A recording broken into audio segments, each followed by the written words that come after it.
It's been a little while since I've done a garden update, and we've had some interesting developments, some fabulous things happening with the shed. So that's pretty much almost all done now.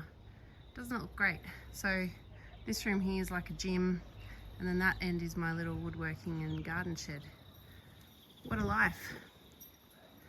And we've got our plants in pots over here. This is a fig tree in a pot. I initially had it on bare soil instead of in that pot saucer. It sent out 10-meter long roots into the mulch and into the garden bed, so it's now in a pot saucer, and I don't think it likes it as much. The growth's a little bit stunted and it's a bit scraggly, but it is what it is. We've got some beautiful wine barrels here. This has a Lisbon lemon in it, which is a beautiful lemon tree. It does have spines on it. It can be a little bit prickly. Got this one, I believe, and that one over there at the same time in 2019. And this is an imperial mandarin, and it's just gorgeous.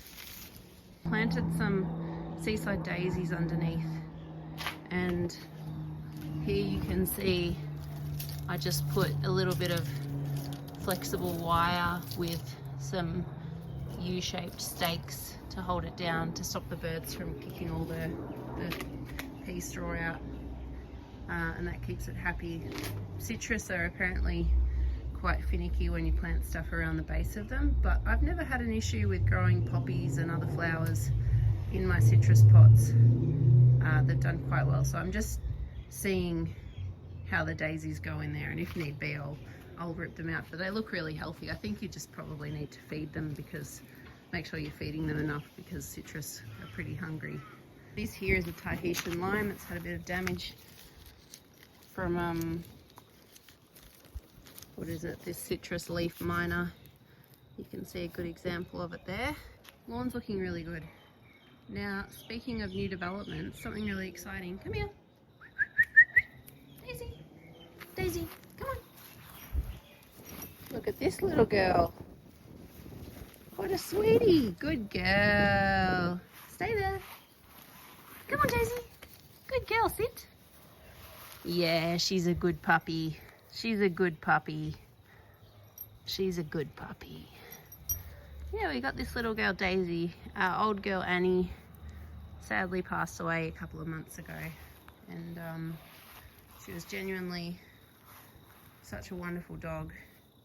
And it's been a bit hard not having a dog. So we've got little Daisy here, and she's been great so far. She's been actually about as good as you could hope for a puppy. Daisy, sit, sit. Good girl. Like a little shadow. She's a little shadow. Getting a few dandelion weeds pop up in the lawn. I should teach her how to teach you how to weed.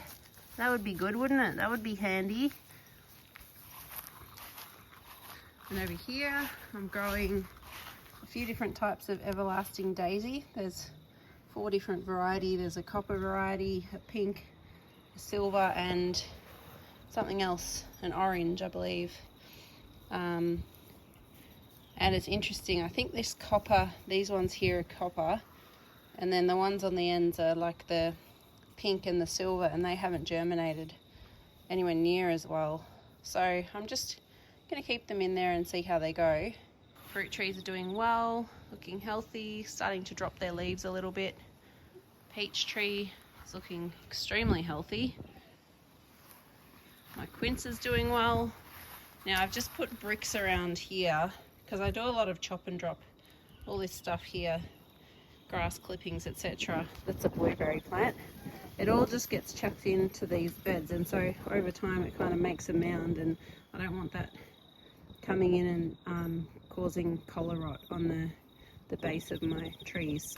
Good example of my pear trees here, where you can see all this organic material. Good girl, Daisy. And then in here, we want to keep the area around the root flare. You can see a big root coming out there, nice and clear, to stop it from rotting. These beds, I've taken out all my tomatoes, The birds have been going crazy digging in this bed, which I'm not very happy with, but I can't be bothered netting everything. So I've put some rainbow chard in here. We've got a few ones that have survived the birds, 3 or 4, and some spring onion clumps. I mean, you're meant to thin them out, but at the time I had a toddler and a puppy and I didn't have time to sort of pull the clumps apart and spread them out. Hey, Daisy, get out. Good girl. So I just chucked them in there, and I think I'll probably come along and separate them at some point. But for now, I'm just keeping them alive in the ground because they're easier to keep alive in the ground than in a little punnet. Over here, I've built a trellis for my kiwi berry. So you can see up here,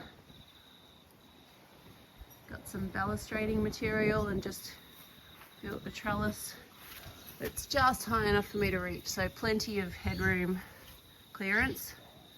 And it's going to look fantastic once this vine's climbing up it. You can see it's doing a good job on this side. Oi, Daisy. Good girl. She's very interactive. Come on, come on. Come on, puppy.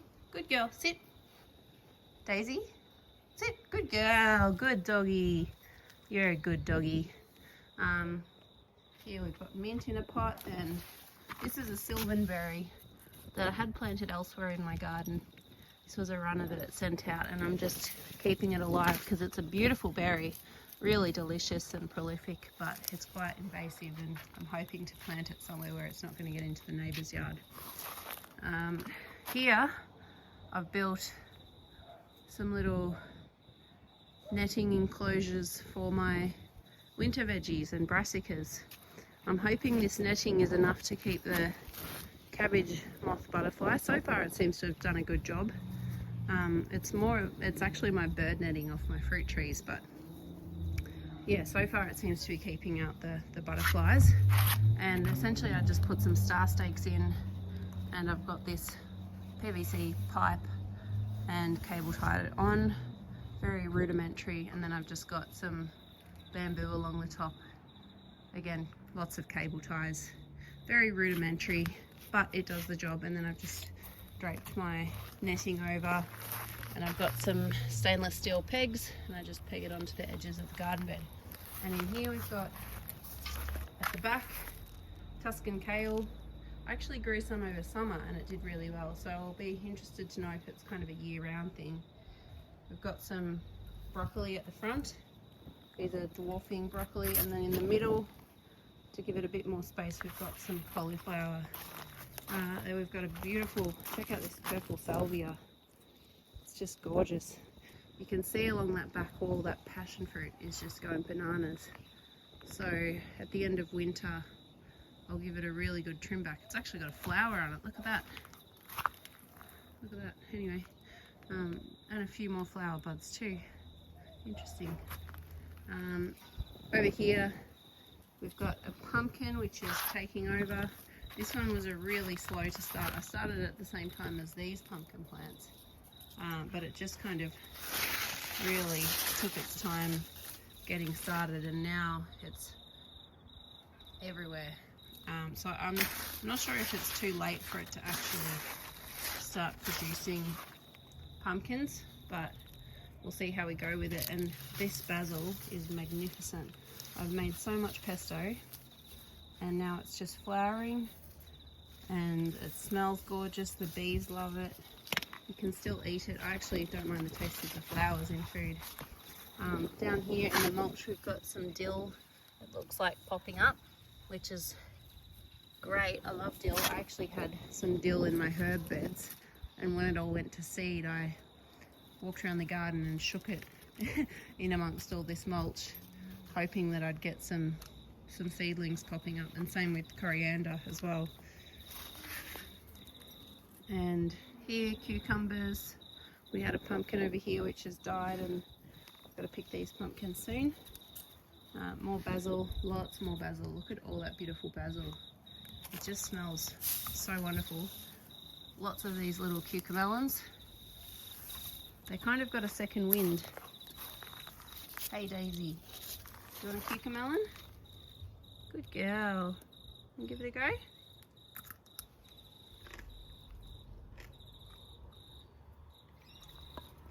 And dropped it. Rhubarb. And another development over here, we've got the chook pen starting to take shape, which is exciting. So my dad, who's building this, just put in some steel posts and hung the old gate where we had it in the old location. And over there is my avocado tree in a raised bed. I'll have to put some chicken wire around it to protect it from the chooks. And then this is all just plant matter that I've been throwing in. The chooks are going to go bananas for it. They're going to dig through all of that, spread it out, poo all over it, and make wonderful compost.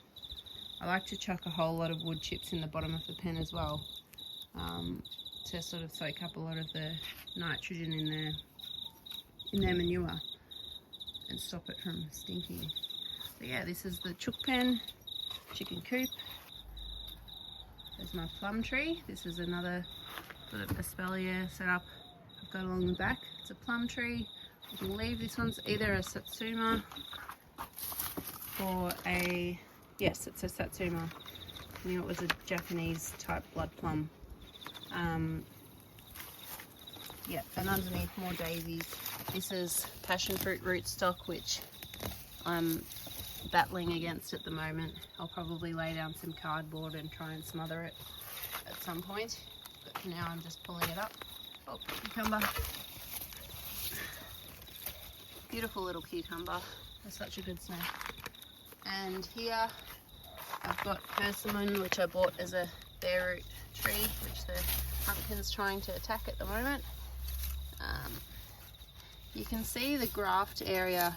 If anyone's experienced with persimmon trees and with bare rootstock, it came like this when I ordered it from the fruit tree grower. It's solid in the ground, like it hasn't, the roots haven't rotted off or anything. So and when I cut it last, it still had some green cambium layer, so I don't think it's dead. However, looking at that graft, it doesn't look super healthy, does it? There's a real crack in there, which was like that when it arrived, and I'm not that happy with it. Like, would you pull it out and replace it, or would you just see how it goes? Do you think it can recover from this? It's not, yeah, not the best looking graft. Look at that pumpkin vine, pretty magnificent. It's currently growing all around this quince tree. So this is another quince. This is a Smyrna quince. The one I have over there is a champion, and they both seem to be really happy. This one's kind of starting to look like the leaves might be falling off soon. Got to make sure I'm watering it enough, and again, the best way of checking is to just stick your finger in the soil. I like to do that at least. I think it's the best way of checking to see if you've watered enough, is to water it. The next day come along and check the soil. And this is a Caracara orange. Again, it seems to be doing pretty well. It's not the healthiest looking plant. It's having some issues with the citrus leaf miner, and probably there's a type of spider, I believe, that makes its nest in the leaves, and it causes them to curl up. But it's still putting out a lot of new growth and looking happy. Some old zucchinis that I chucked down here to give it a bit of fertilizer. Yeah, anyway, overall, really happy with our puppy, Daisy. Hey, you checking out the daisies down here? You're a good doggy, aren't you? She is a good doggy. And happy with the garden. I'm looking forward to these winter veggies starting to take off and being able to get some kale while we wait for broccoli and cauliflower. Oh, there's another cucumber there. Yeah, looking forward to the chook pen. The avocado tree looks okay. It hasn't completely died yet. I was a bit worried about it because, you know, they can be quite temperamental. I built this shade sail to protect it from the northerly aspect. but the new growth on it looks really healthy, so I'm happy with that. It's got some salvias planted underneath it. Let me know what you think about my persimmon tree graft. Let me know any ideas about the chook pen that you have that I should incorporate. Happy gardening.